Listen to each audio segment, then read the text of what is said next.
విలువలు. ఈ కథను రచించిన వారు కోలార్ కృష్ణయ్యర్ గారు. శ్రీకృష్ణదేవరాయలు సాహిత్యప్రియుడు. దేశంలోని పండితులను, కవులను ఆదరించేవాడు. అనేక మంది తమ పాండిత్యాన్ని రాయల ఎదుట ప్రదర్శించి బహుమానాలు పొందేవారు. రాయల వారి రాజధాని విజయనగరంలో రామశర్మ అనే ఒక సామాన్య పండితుడుండేవాడు. అతనికి చెప్పుకోదగ్గ పాండిత్యం లేదు. కాని ఏదో విధంగా రాయలవారి వద్ద పెద్ద బహుమానం పొందాలని ఆశ పుట్టింది. అందుకని శ్రమపడి కొన్ని పద్యాలను ఛందస్సు లోపం లేకుండా రచించి రాయలవారి ఆస్థానానికి వెళ్ళాడు. రాయలవారి ఎదుట తాను ఒక గొప్ప పండితుడు, కవి అని చెప్పుకుని తాను రచించిన పద్యాలను చదివాడు. రాయలు తాను గొప్ప కవి, విద్వాంసుడు అవడం వల్ల రామశర్మ పద్యాలలో ఏమీ స్వారస్యం లేకపోయినా పాపం పేద పండితుడు కదా అని స్వల్పమైన బహుమానం ఇచ్చి పంపమని ఆదేశించాడు. చాలా స్వల్పమైన బహుమానం ఇచ్చినందుకు రామశర్మకు రాయలపైన ఆగ్రహం వచ్చింది. శ్రీకృష్ణదేవరాయలు పక్షపాతి అని, తన పద్యాలకు ఎక్కువ బహుమానం పొందిన పండితుల పద్యాలకు తేడా ఏమిటి, ఏ పద్యమైనా పద్యమే కదా అని నిందించి వెళ్ళిపోయాడు. రాయలవారి మనస్సుకు బాధ కలిగింది. ఆ సమయంలో అక్కడే ఉన్న తిమ్మరసు మహామంత్రి రాయలవారికి ఏదో రహస్యంగా చెప్పాడు.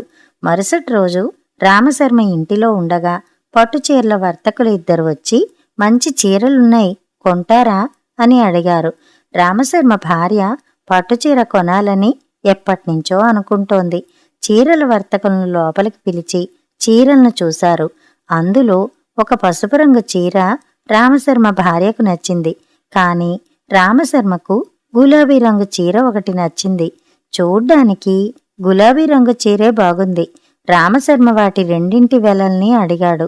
ఏ చీరైనా 100 నాణ్యాలేనని వర్తకులు చెప్పారు. రామశర్మకు ఆశ్చర్యం వేసింది. అతడు గులాబీ రంగు చీర వెల ఎక్కువై ఉంటుందని అనుకున్నాడు.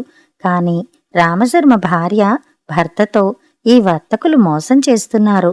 పసుపు రంగు చీర అసలైన పట్టుతో నేసింది, గులాబీ రంగు చీర నారపట్టుతో నేసింది. చీరల సంగతి మీకేం తెలుసు అంది. వెంటనే రామశర్మ వర్తకులను, ఇదేమిటండి అన్యాయం, అసలు పట్టు చీర వెల, నారపట్టు చీర వెల ఒకటేనా అని అడిగాడు. అందుకు ఆ వర్తకులు, రామశర్మ గారు, నిన్ననే కదా మీరు రాయలవారి ఆస్థానంలో ఏ పద్యమైనా పద్యమే కదా, బహుమానాల్లో తేడా ఏమిటి అని రాయలవారిని నిందించారు. అలాగే ఏ చీరైనా చీరే కదా, వాటి ధరల్లో తేడా ఎలా ఉంటుంది అన్నారు. రామశర్మకు ముందు రోజు రాయలేదటి తన ప్రవర్తన పట్ల సిగ్గు వేసింది. ఈ వర్తకులకి ఈ విషయం ఎలా తెలిసిందని ఆశ్చర్యపడుతుంటే రాయలవారు, తిమ్మరుసు మంత్రి తమ నిజస్వరూపాలను బయటపెట్టారు. వెంటనే రామశర్మ రాయల కాళ్లపై పడి నమస్కరించి క్షమాపణ కోరాడు. విశాల హృదయుడైన రాయలవారు అసలైన పట్టుచీరను రామశర్మ భార్యకు ఉచితంగా బహుకరించి నవ్వుతూ తిమ్మరసుతో వెళ్ళిపోయాడు. కథ సమాప్తం. కథ కంచికి, మనం ఇంటికి.